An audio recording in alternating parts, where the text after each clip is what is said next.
Hiya, today I'm going to walk you through how to parse Wikipedia using Beautiful Soup for Python. So we're going to start off with Jupyter Notebooks. So if your environment's set up, you should be able to type it into terminal and it should open up for you there. Here we go. So I've got a bunch of things already in here, but we're going to go ahead and start a new notebook. So the first thing we want to do is just import Beautiful Soup. So from BS4, import Beautiful Soup. That's going to do the parsing, the HTML for us, and then we're going to import requests to actually get the website. What we're going to want to do is go to Wikipedia and let's find like a list of films, maybe top grossing. There we go, and we should be able to parse this. So this is probably the table we're gonna want to parse. So we've got the rank, which is interesting, title, worldwide grossing, and the year.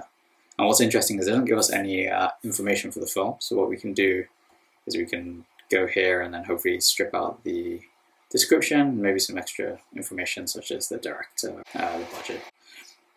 Okay, so let's look at this. So going back here, so we've imported requests, and then the first thing to do is just to make the requests.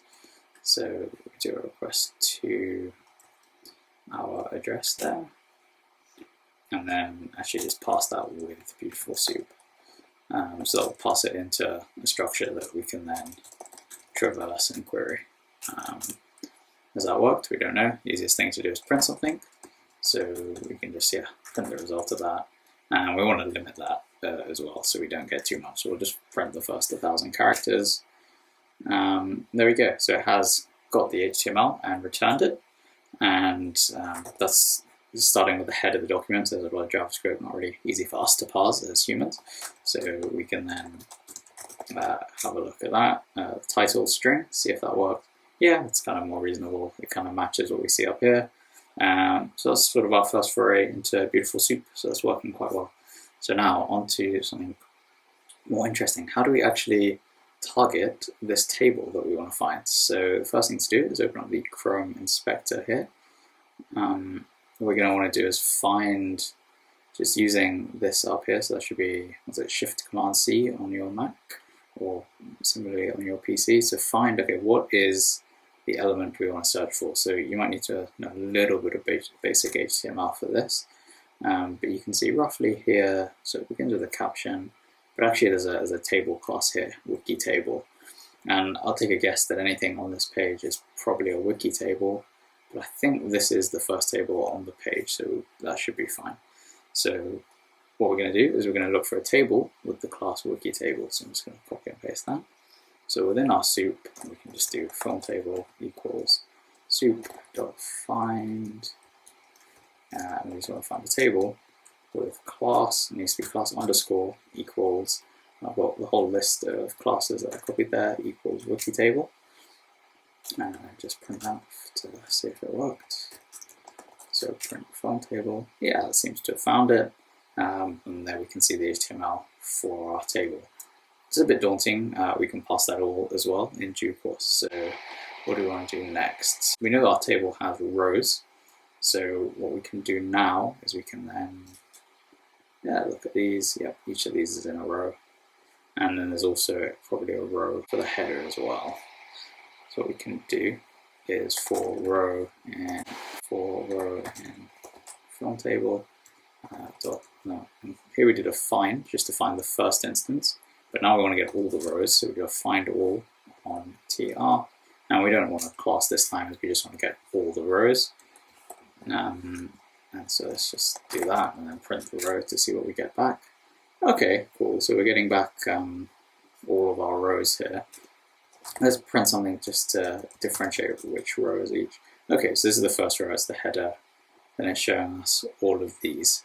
So I think what we can see here is that within each row, I think I'll ignore the header for now. We'll look at how to get rid of that later. So with each of these, we probably want all of the TDs, and this is a TH, so just looking for the HTML. And so I think we can pass that similarly. So we want to do another find.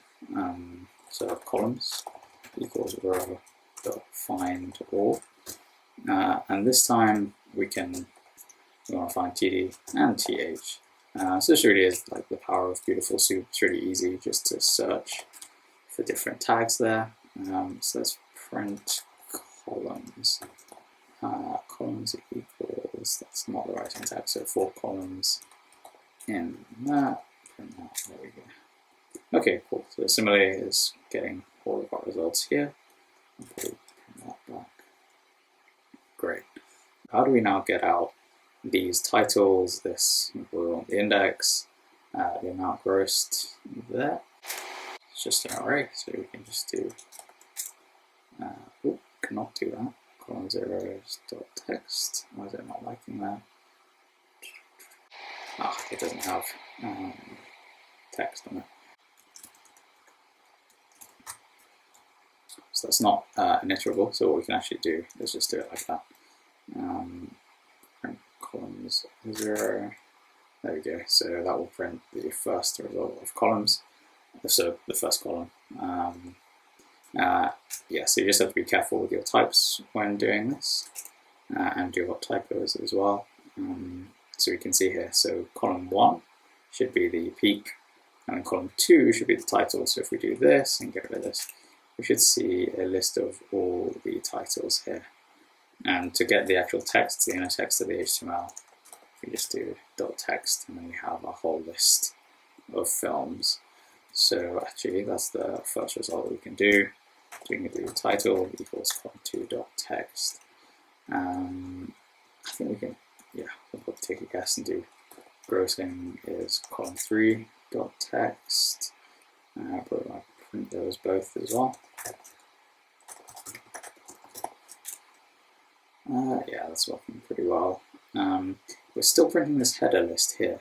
So how can we skip that? That's probably what I'm going to do. At this point, so we can see this is formatted slightly differently. I think one thing we can see immediately is that it has a scope equals column on there. So yeah, that's what we can do is we're going through columns. So we can just do if, so if the first column, get the attribute scope. If it has that, then we just want to skip this one. So in Python, that's just a continue.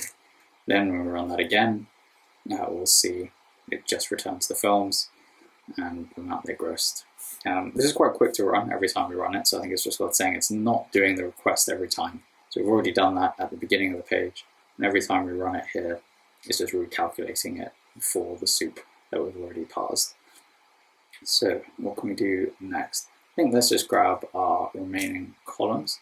So we also want to grab the rank, I think the year, and probably we also want to grab a link to the film as well so that we can parse that separately and pull in the extra data. So we want year, which I think is column 4. Do we want the rank? Don't really need it, but we'll take it just for good measure.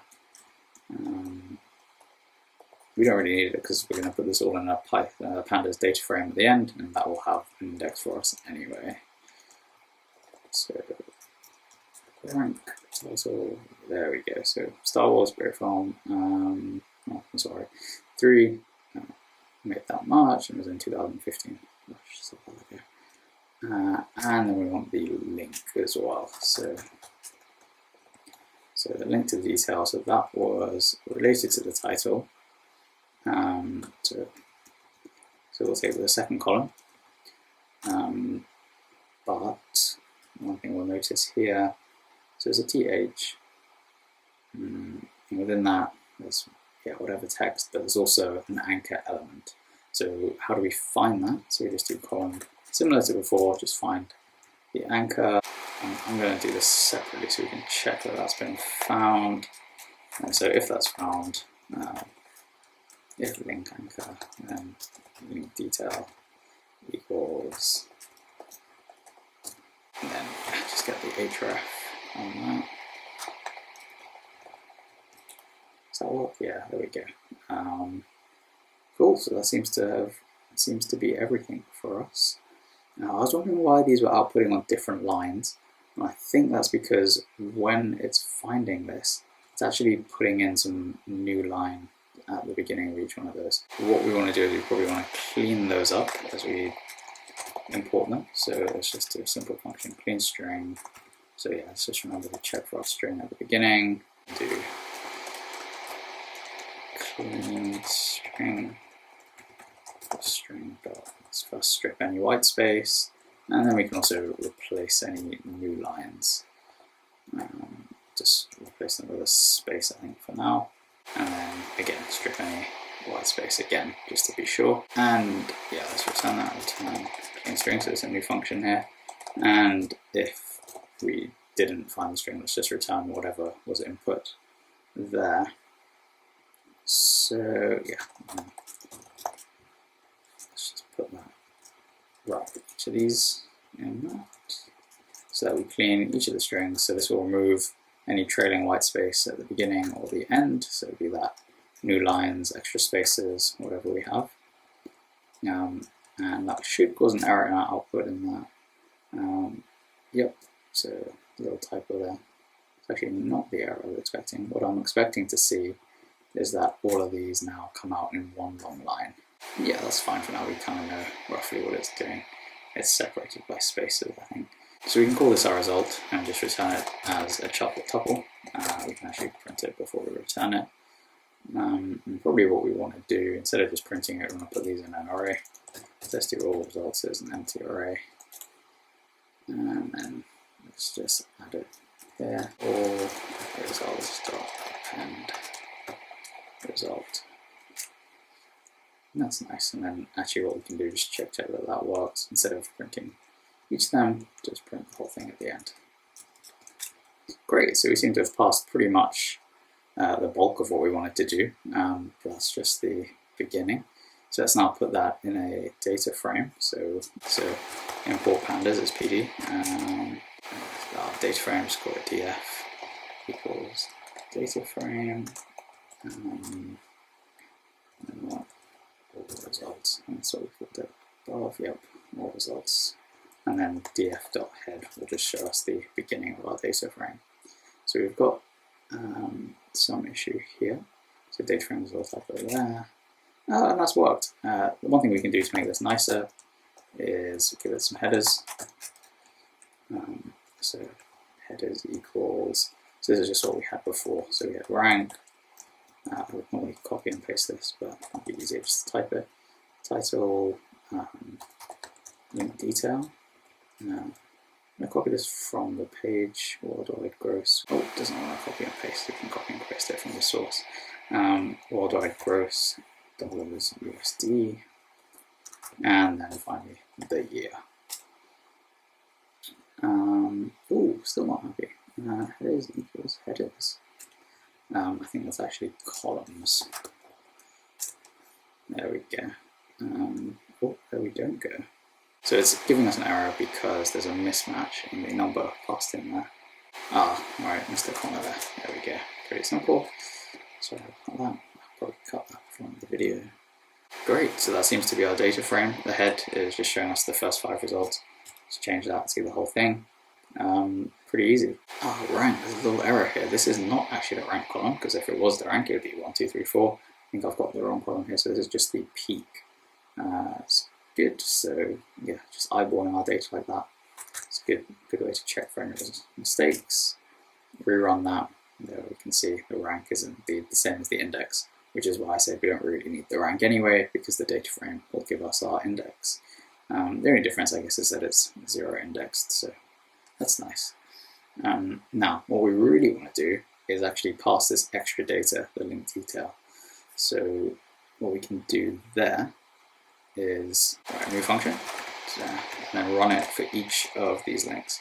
So get from details, so let's call it detail URL. And much like we did before, just going to do this again. Let's take this as well. Just run all of this again. But this time, instead of taking the main URL, we're just going to take that for the file. So this is set up to, again, do a request for the URL, turn it into this beautiful soup that's parsed it nicely, and then output some of the basic info from that. So that would be one of these. It will follow one of these links, like Dark Knight. Then we could take the description and the director from there. So let's just test this. So let's do link detail. Yep, so those are all our links, and then let's just take a sample of those when we want to. Yeah, that'll change each time we run it, so it will give us a random sample so we can try it across our data set, and then let's now map this function onto that. So what that will do is that we'll run film details for everything in our sample. So we should see 2 instances of it running there.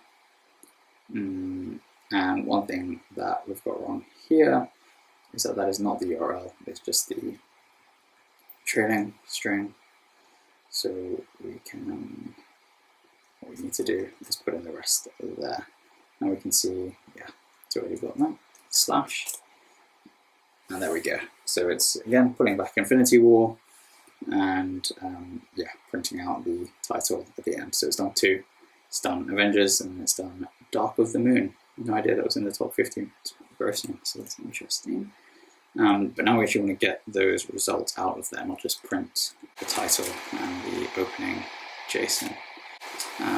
So this is, yeah, we just want to get this. So again, we go back to our HTML editor, we look through it here, and we can see there isn't really a structure. Like ideally, or not a great structure at least, ideally this would be in one self-contained paragraph, which would be titled summary or something, and we'd just be able to query for that. Unfortunately it's not, it's just a bunch of paragraph tags, but that's no worries, no problem for beautiful soup. So what we can do is we can get this class here, we can just get the main div here. One easy way we can find out what that div contains, just delete it, and then we can see, oh, it has everything, and then just Control Z to bring that back. So let's start with that. So that was FW parser output. So it was from there, and so we can just do main content equals, again, similar to as we were doing before, soup.find, and then just class equals MW parser output.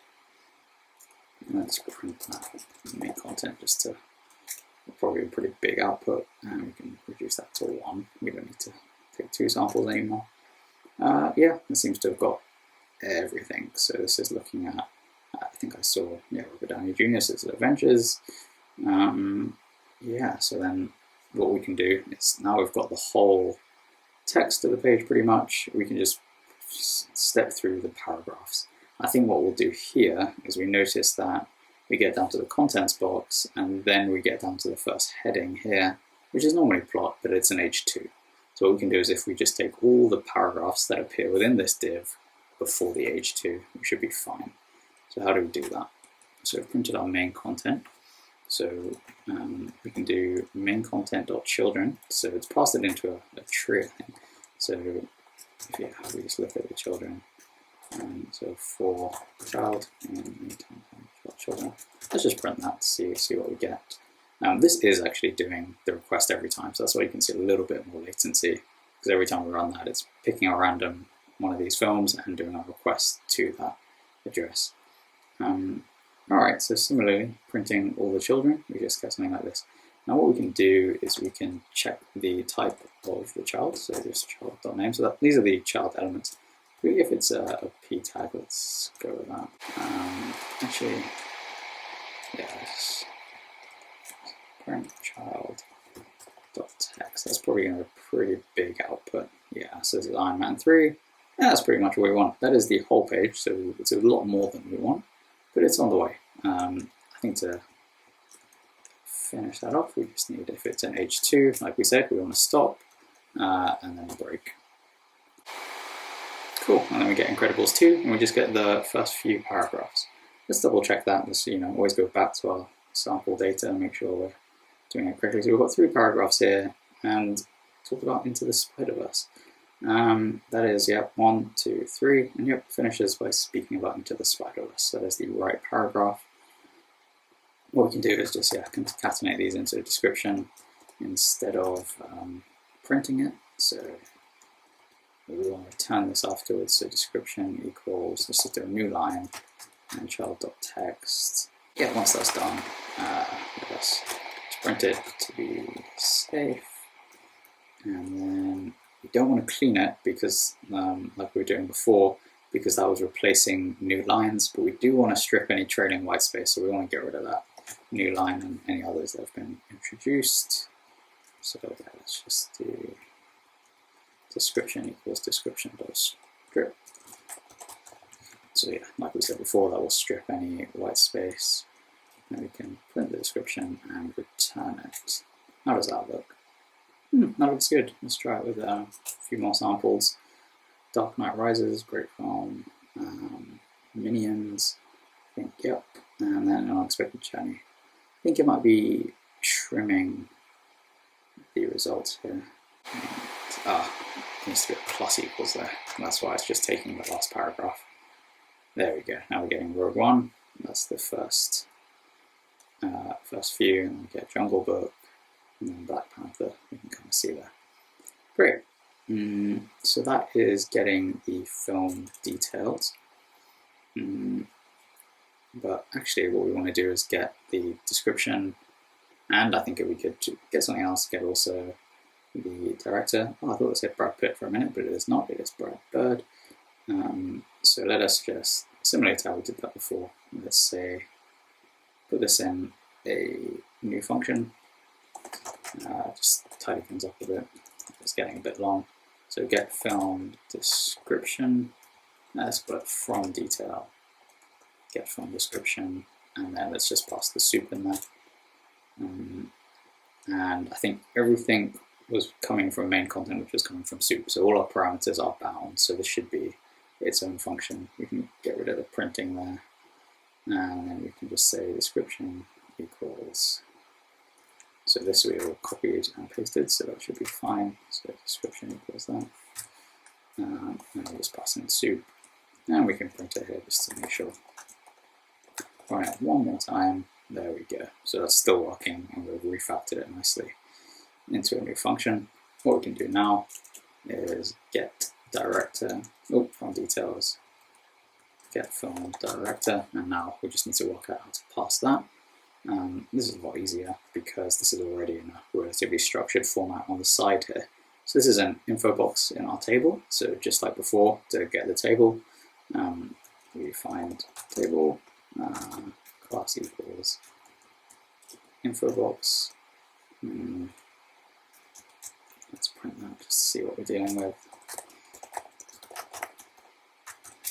Let's return as well to not run the rest of that code.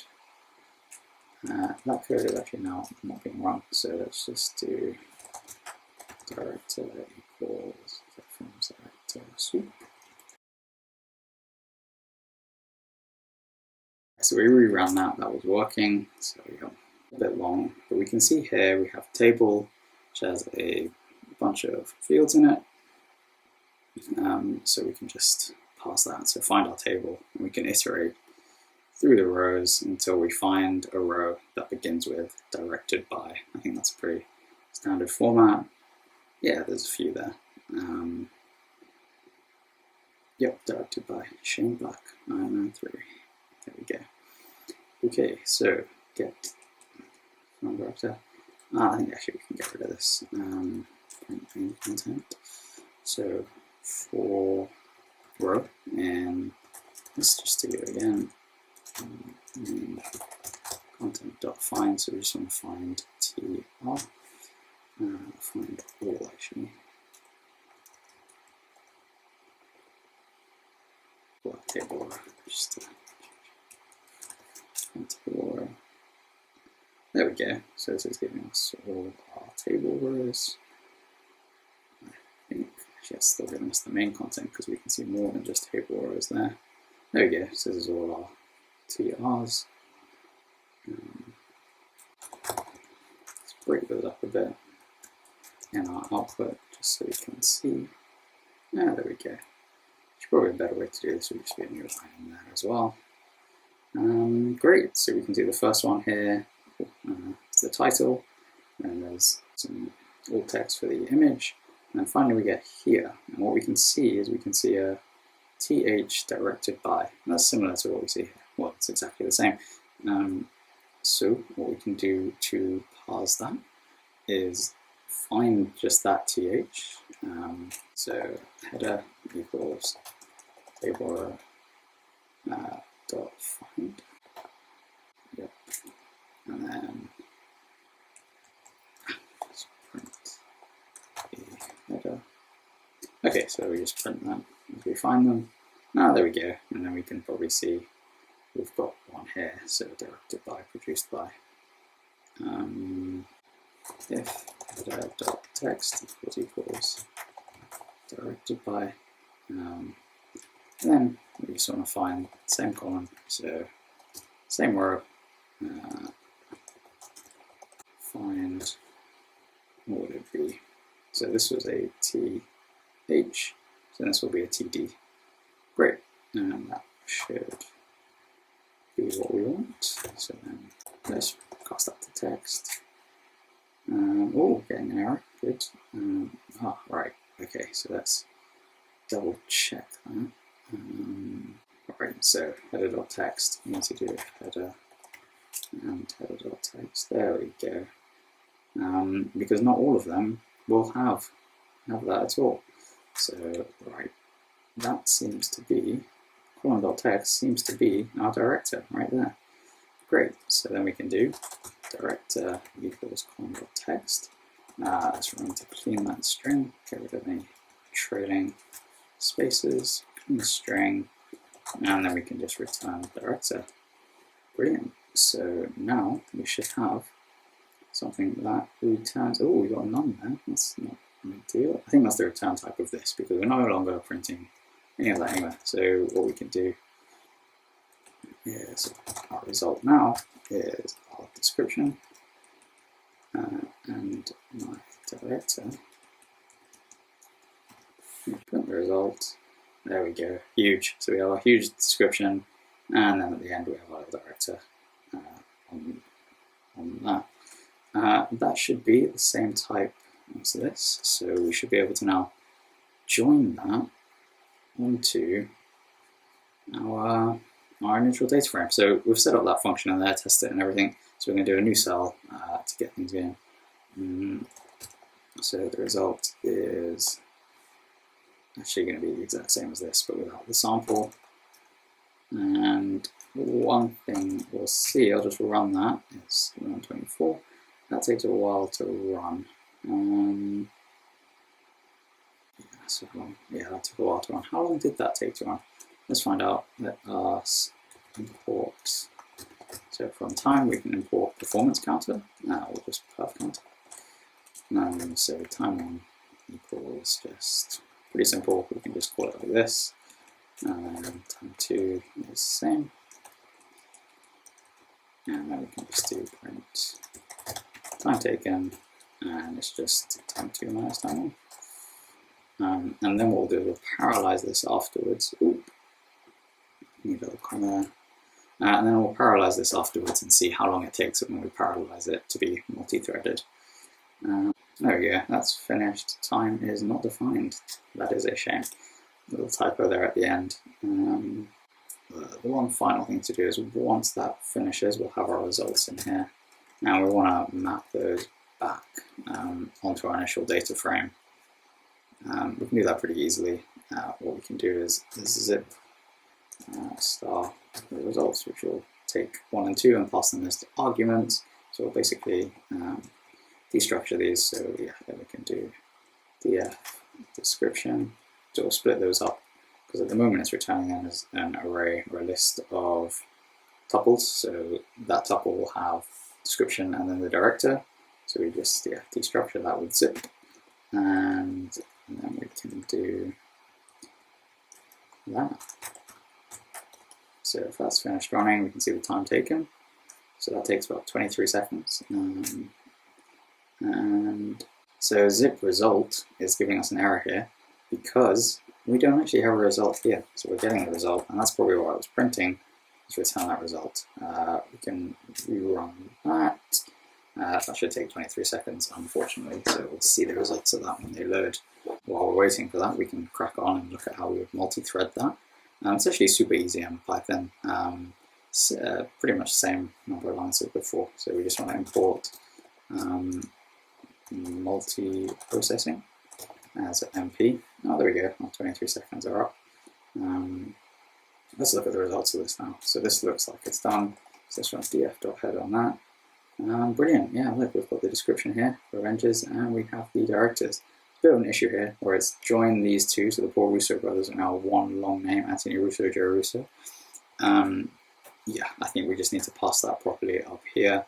I looked at that before, it's actually a bit long-winded because of the different format on some of the different pages. So that's always a problem when passing things from the web. But this works for most of them, and yeah, I'll put the code on GitHub, so if anyone else wants to have a go at passing that, that'll be available. I think the next big thing I want to do here is look at the multiprocessing.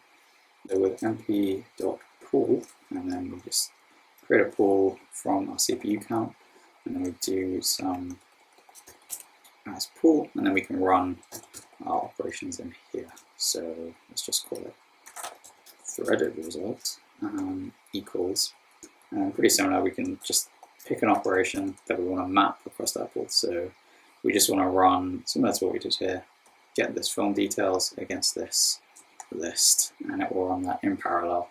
So threaded result, so again, just mapping that result. So yeah, df link detail, and we want to map our get film details onto that. And that should be our result there. Should be able to run that.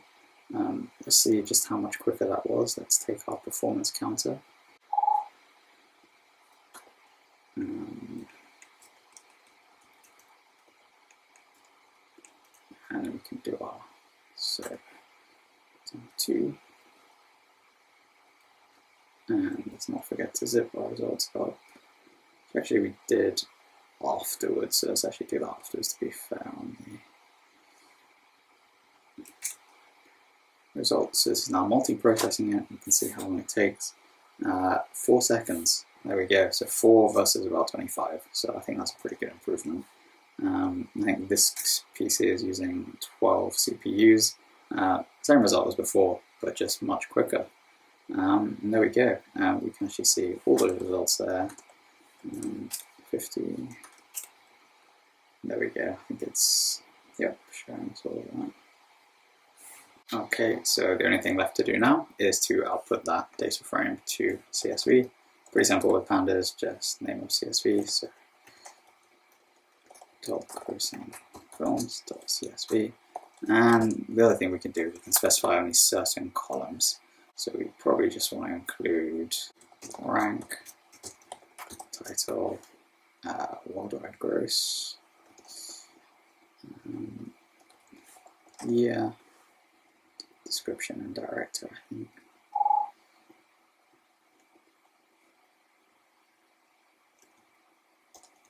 Description, and then director. Yeah, that should be done. So let's open this here, and we can see that there. Top grossing films, CSV. Yeah, has all our data there. Got the title, how much was gross, the year, description. It's got all the way to the end, and we've also got our directors. So is that all the rows? Yep, all 50. Everything from Jungle Book to Avengers Endgame. And that is how you parse Wikipedia in Python. Thanks. Bye.